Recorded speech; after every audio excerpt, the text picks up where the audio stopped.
Thank you, Mr. Chairman. I find myself almost speechless after that really incredible resolution and those very kind comments um, from all of you. I'm going to try to keep my comments brief, but together we've accomplished a lot over the last 5 years. But I want to start by thanking all of you for putting your trust in me and for allowing me to um, take your vision and your direction and move it forward. You did provide incredible strategic direction for the system that's really founded on the success of the students we serve, and in particular in working toward equity in outcomes. I've been motivated over the last 5 years um, by a little voice in my head that tells me that we have a responsibility to make sure that all students from all families in Connecticut have the same opportunities to succeed, the same opportunities no matter where you were born, where you come from, the color of your skin, your sexual orientation, or the geography of your home. And so what I've tried to do is assemble a team that feels the same way. I've been blessed with an incredible team at the system office. I'll have an opportunity to share with them some moments next week as we get ready for the Christmas holiday. But I would be remiss if I didn't thank them for really the incredible amount of work that they have done. All of the leaders on our campus, the faculty and staff throughout the system, I think we've made good on our promise to make it a little easier for folks to pursue their educational opportunities. Together, we heard from students who saw transportation as a significant barrier to their college experience. And we partnered with DOT to launch the UPass system, making it easier and more affordable for students to get to class. We also renegotiated our bookstore contract to save community college students $4 million a year on the cost of their books. All students, all families, same opportunities for success. We also finally implemented the transfer and articulation policy, making it seamless for students to transfer to a state university. And the program has been, I believe, so successful that we have now joined with some private universities in the state of Connecticut to have similar sorts of arrangement. It's about providing opportunities for students to succeed no matter where they choose to go to school. But this was, as you know, a huge undertaking. And it involved faculty, staff, and administrators working together toward a common goal.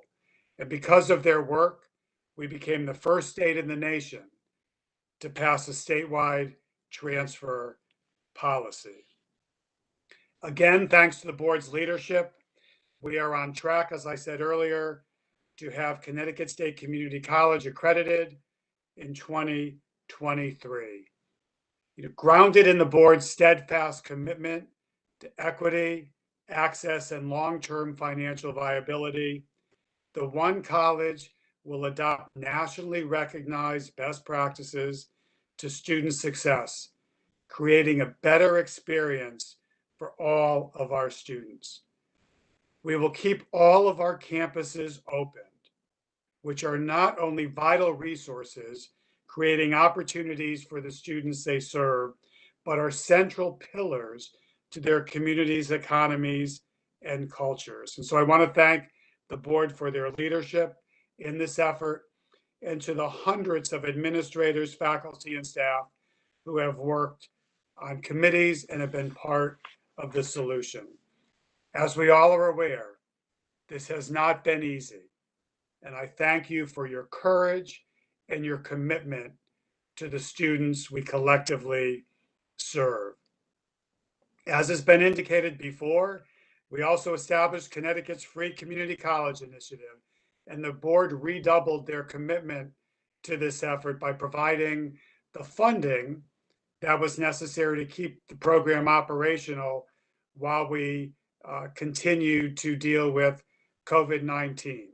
We have a commitment from legislative leaders that the program will be funded in the future, but it was your efforts that made the program begin and continue during a very difficult time in our state's history.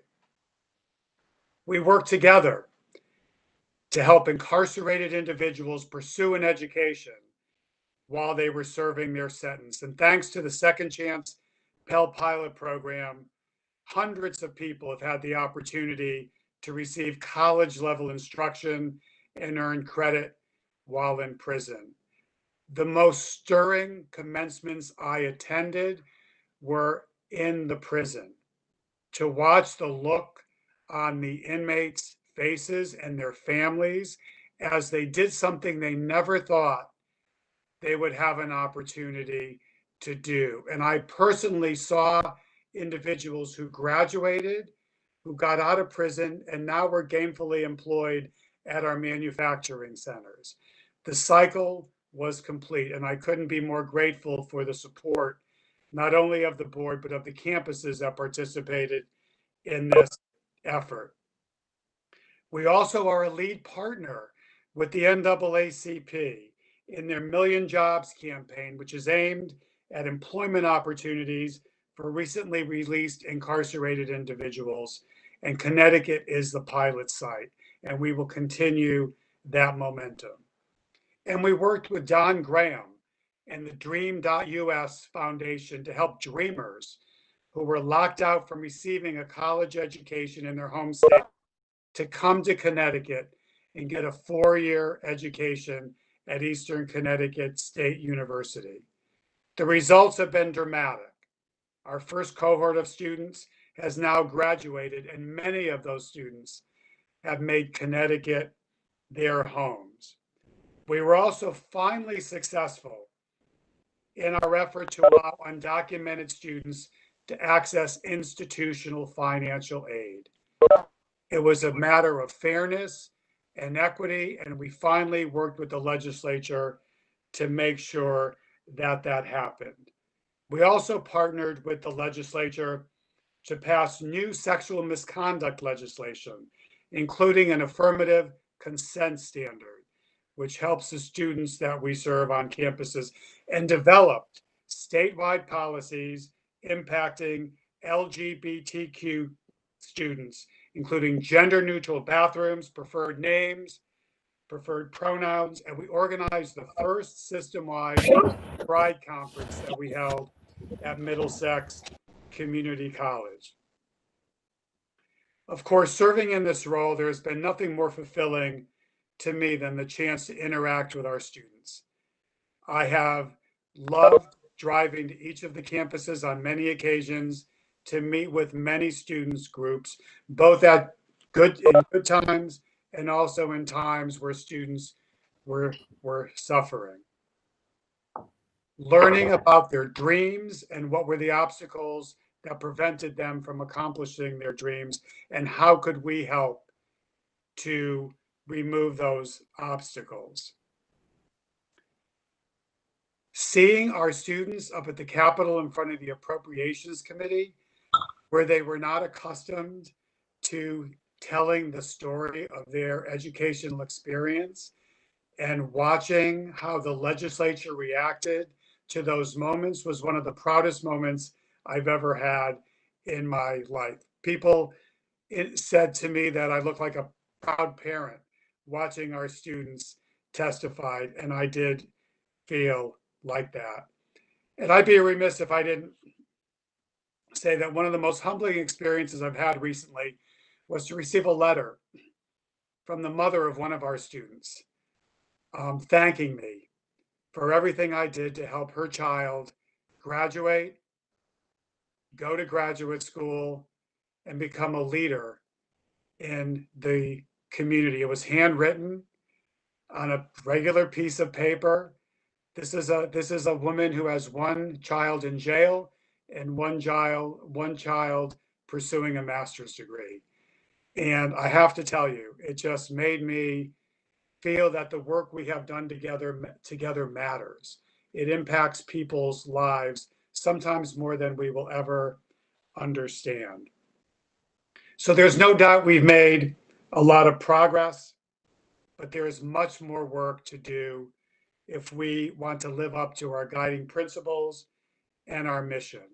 And I want to just take a moment to uh, indicate to all of you that I have every confidence in the ability of my successor, Dr. Jane Gates, to continue the momentum that we've all started and to do an incredible job with an incredible team to lead the system in the transition. I want to say we must continue our advocacy with our state government partners. We know that in recent years, as budgets have been tight, not just in Connecticut, but around the country, higher education funding has been on the chopping block. We've been fortunate over the past couple of years to see some increases after more than a decade of reductions, but we need to continue to advocate for investment in our colleges and universities, which are part of the state's lifeblood. Our legislators understand the importance of our institutions and our students to the future of our state. But we must continue to make the case that increased investment in our system is an increased investment in the economy and in the workforce. And I know this team under this board and under the leadership of my friend Chairman Fleury will do just that. Second, on the topic of workforce, we must build on the progress we have made from our work with the Governor's Workforce Council to the expansion of our advanced manufacturing centers to the incredible partnerships we have formed with employers across the state. We must continue that momentum. Our state universities and colleges are truly the engine for the state's economic development efforts, and we must do everything in our power to maintain and expand that role. Finally, we must continue to be a paragon of equity and justice. We must fully implement the board's policies to improve outcomes for minoritized students who have traditionally fallen behind. We must take a self-examination to determine how we perpetuate systemic racism, and more importantly, what we can do to reverse it. And on a personal level, we must do more to celebrate our differences, confront our challenges, and rejoice in the bonds that bring us together as people. Our colleges and universities have led the fight for civil rights, LGBTQ rights, and so much more. Our campuses, our leaders in Connecticut, have stood side by side in those fights. It is a proud legacy of our system, but it is needed now more than ever. So thank you for your incredible hard work. This is a very bittersweet moment for me, as on January 1st, I will turn off my computer and go away. Not exactly the exit I was anticipating. But I have known many of you, as you have indicated, for many, many years.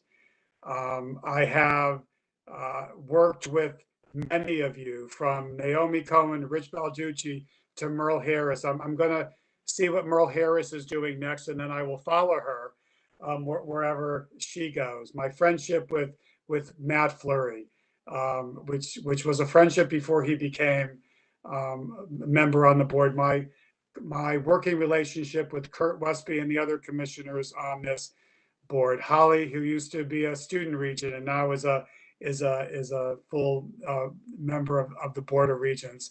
You know, David, Elise, Ari, all of you. I feel somewhat responsible for many of you, since I had conversations with many of you in a prior role about joining the board. But I have been honored to be your president. I have been humbled by the accolades that you have given me today. I will miss all of you as I move forward in my personal and professional life, but I have every confidence that our paths will cross again. But from the bottom of my heart, thank you very much for giving me this opportunity. And I'll be back.